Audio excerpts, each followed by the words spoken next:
So I've been in business 17 years, I've had 4 exits and generated hundreds of millions of dollars of sales. I'm gonna compress 17 years of business advice into this one video. Lesson number 1, you can have a level 10 skill set, but be in a level 2 opportunity. Now, Warren Buffett once said that it doesn't matter how hard you row, it matters what boat you're in. And this lesson for me was definitely my most expensive one. Back in 2021, I started 2 different brands at the same time. One generates around $40 million a year in revenue today, while the other one lost $2 million and I had to sell it off for parts. I used the exact same playbook, the same team, I was just in different product categories. So what I learned was that the biggest leverage decision that you can make is actually choosing what to sell. And the more I actually reverse engineer other people's success, the more I realized that it all stemmed from having a great product or being at the right place at the right time. A lot of the time we see these business operators or exceptional marketers and think that they're super talented. But in reality, most of the time, it's just the product or the opportunity vehicle they're in doing all the heavy lifting, making them look good. You need to take the time to think through what product to sell, what category to go into.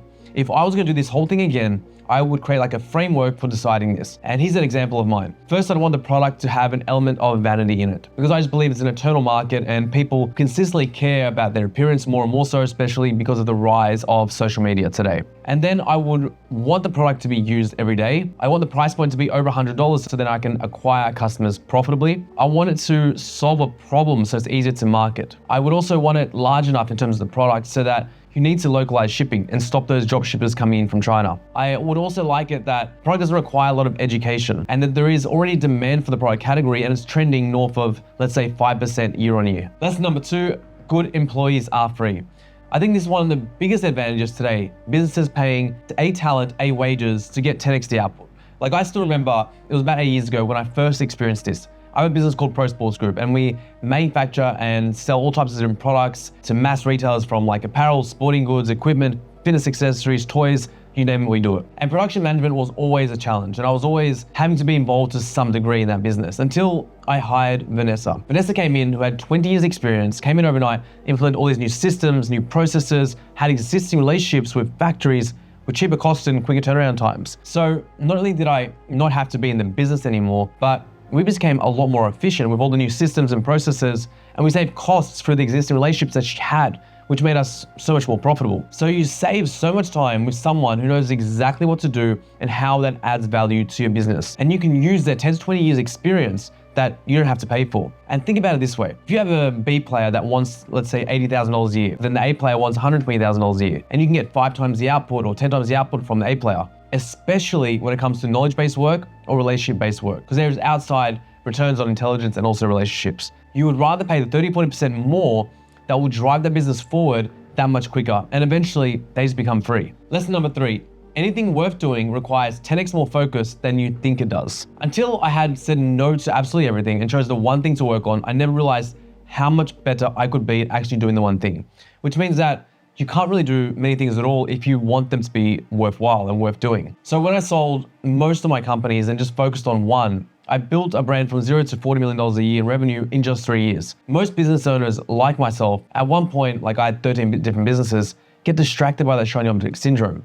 And that lady in the red dress, we think that wealth is generated through multiple streams of revenue, which is not true. All the business owners that I've met that have amassed, huge wealth, did it from one thing before they diversified. They focused on creating the one business before they actually built their empire. And I think another reason why business owners lack focus and discipline is because they stay in the business instead of confronting the next dragon, meaning that there's always another level. And sometimes it's easier to just start another business where you're comfortable and you know the steps to go from 0 to $1 million, or maybe even $1 to $10 million. And the steps from 10 to 100 are potentially unknown. So if you can focus singularly on the one business for 10 plus years, you can reap massive outside returns. That compounded movement into one asset instead of multiple, you'll make 10x the money, I promise you. Now, saying no at the start, it's easy because you have no other options, but it becomes harder once you do have resources and success and some confidence behind you. But ultimately it means saying no to the 100 good ideas to pursue the one great one. It's also maybe saying no to potentially events outside of work in your business, in life, in order to laser in on your goals. Because the question is never if we are focused. We're focused always to some degree,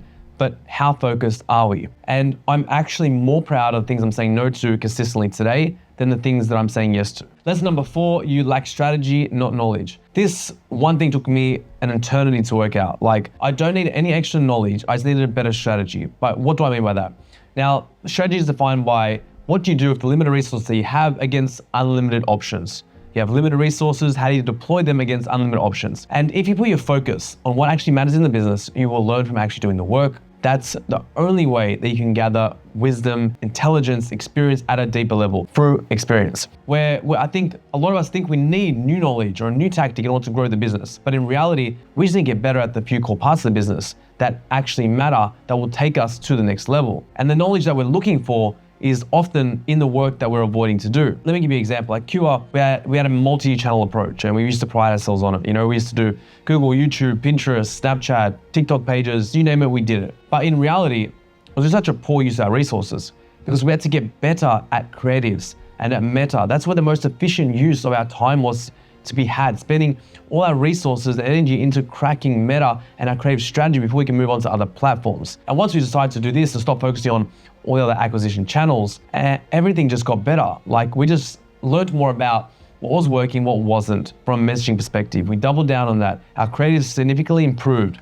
Our efficiency increased from my perspective and also our team's effort. And every day you really need to ask yourself, what is the one thing that you can do that will make everything else easier or irrelevant? What is the one constraint that you have in your business that you can solve that will 10x it? I literally ask myself this on a daily basis to rely on myself and my team, because this is a muscle that you need to build and requires discipline. Lesson number 5, don't hire to grow your business, hire to buy back your time. Now this concept will not only make you more money, but also allow you to architect the life that you originally thought of before starting a business, before it got all crazy and chaotic and stressful. Like I failed to use my time appropriately where it mattered most, or where I was most valuable to the business, which cost me not only my sanity, but also millions of dollars. You have to have the ability to guard your time and your energy more than your money. And if you do this, then the money will just come as a byproduct. And you need to be spending your time on tasks that either A, that you excel at, B, that you truly enjoy, or C, that add the highest value in the business. That's usually in the form of revenue for your business. Now, when you go through that framework, it's most likely only 2 to 3 tasks that actually fit that description. So now I want you to imagine that if you could have your best employee work an extra 15 to 20 hours a week for as little as $20 an hour, would you pay it? Look, of course you would. And that employee is you. So first you need to calculate your buyback rate, which is whatever you made over the last year, including your dividends, your distributions, divide that by 2,000 and then again divide that by 4. That is your buyback rate. And any tasks that fit under that rate, you need to get someone else to do that for you and take it off your calendar. You need to create a list of low leverage tasks, both at home and in office. So I'm talking about every single thing from cooking to cleaning, the whole works. You need to do this because once you do this, you'll be able to audit your time via your calendar, make a list of those low leverage tasks, and then hire for those tasks.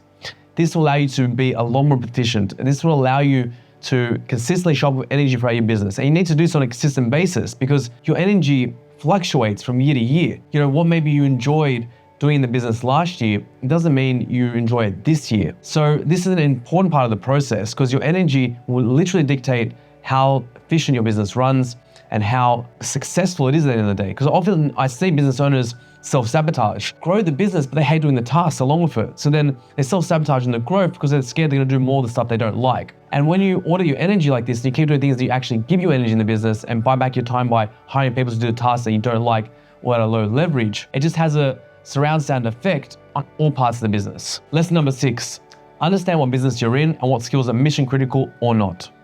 Now, business owners often don't realize what company they are actually in and what skill sets are mission critical or not. I have a business that holds a license to the brand Umbro as an example. We produce teamwear for sporting clubs around Australia, New Zealand. I always thought that we're in the business of quality and design because it's an apparel company and the way it looked, we spent so much time thinking about the range, the design, the fabrics, the way it felt.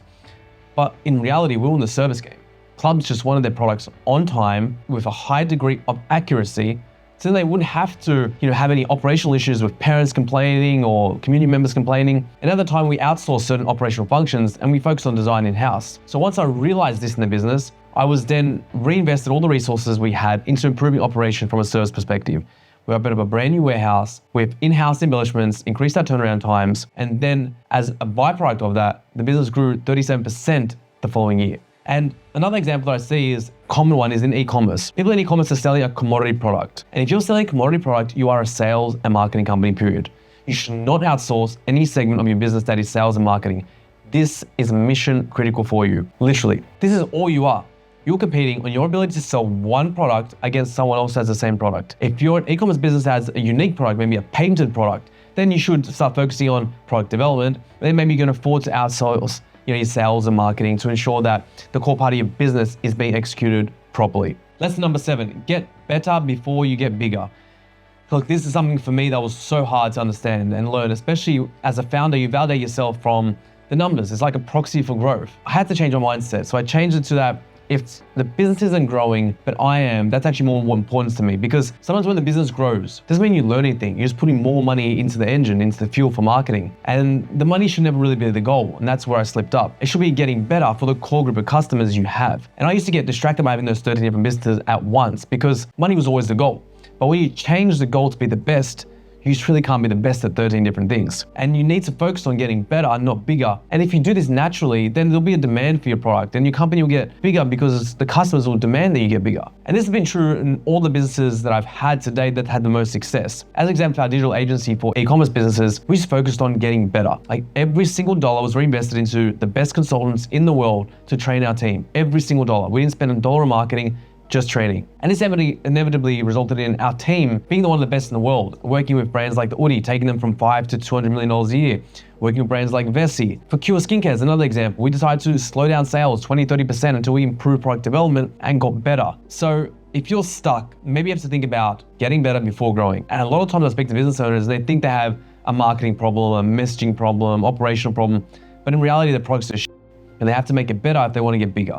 Because growth is a lagging indicator, and the things that you do that create growth are leading indicators. Things that create growth are the things that actually make you better. So just be insanely good from a quality perspective. Can you answer customer service tickets from 10 minutes to 1 minute?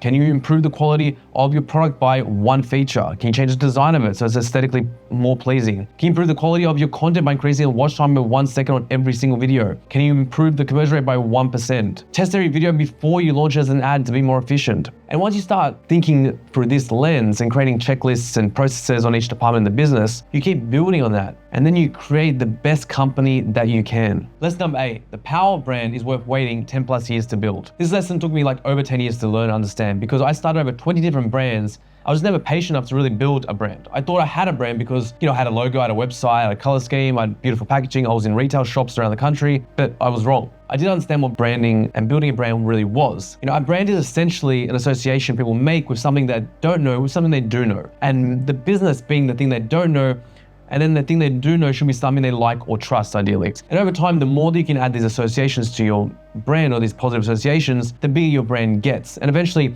those positive associations stick, and then they just become part of the brand DNA. It's integrated from the brand's perception. And if you do this well, then you'll be able to get insane returns on your advertising, increase the price you sell your products for, therefore increase your margin. And when I started to really look at, these marketing activities in terms of how we can make positive associations with the brand, instead of just doing direct response ads, everything kind of changed for me, because we started to have the ability to charge more for our products. Then our margins increased. And then our advertising dollars went further, because charging a premium price for the product is like the strongest lever in terms of your business profitability, and also the strength of how strong your brand is. So you see examples like this all the time, like take Nike or Giorgio Armani. They can slap the logo on a t-shirt and charge 10x the price. So when you take this into consideration in terms of your marketing, creating these positive associations with the brand while marketing it, in turn, you'll be able to charge more for your product, which starts to change the way you look at your marketing strategy and your level of investment.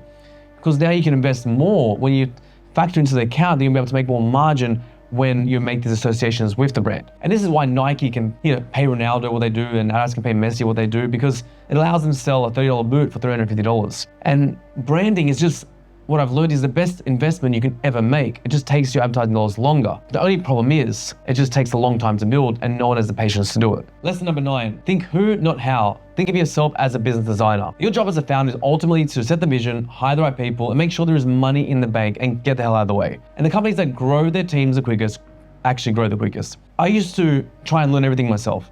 To some degree, it was beneficial, because when I hired people, I knew what I was looking for. However, a lot of my time was spent learning on things that didn't really help the business forward and didn't help me in terms of the future. All I did was slow down the growth of the business and add an extra 20 hours of my working schedule. I should have spent that time, the majority of my time, learning how to lead people and be a better leader and coach them, rather than understanding the role so that I could tell them what to do. So as soon as I started thinking about who will execute on this rather than how, that's where everything started to shift for me. Thinking like this allows you to think like a business designer. And the benefit of thinking like this is that you start allocating costs to doing things in the business. Instead of just like, yep, I want to do this, I want to do an extra 10 hours a week of work myself to implement this into the business. Because money is a finite resource. And then we get better at selecting things we'll do in the business in terms of things we want to create, and it creates more focus as a byproduct of that. Where before, you, like I said, you just go learn something yourself, try to do everything yourself, and it probably sounds familiar, but it isn't really how business should be built, especially if you go sell it. Ultimately, you want to build the people that build the business. And I've learned that it will never be 100% if it's not you, but 80% is 100% amazing. Your job is to steer the ship, coach, and lead the team. I hope you found this video valuable. I'll be doing more videos like this in terms of what I've learned, and also just-in-time knowledge as I acquire it on my journey to build Cure Skincare to a $100 million brand. So make sure you subscribe to get access to the latest videos, and thanks for watching.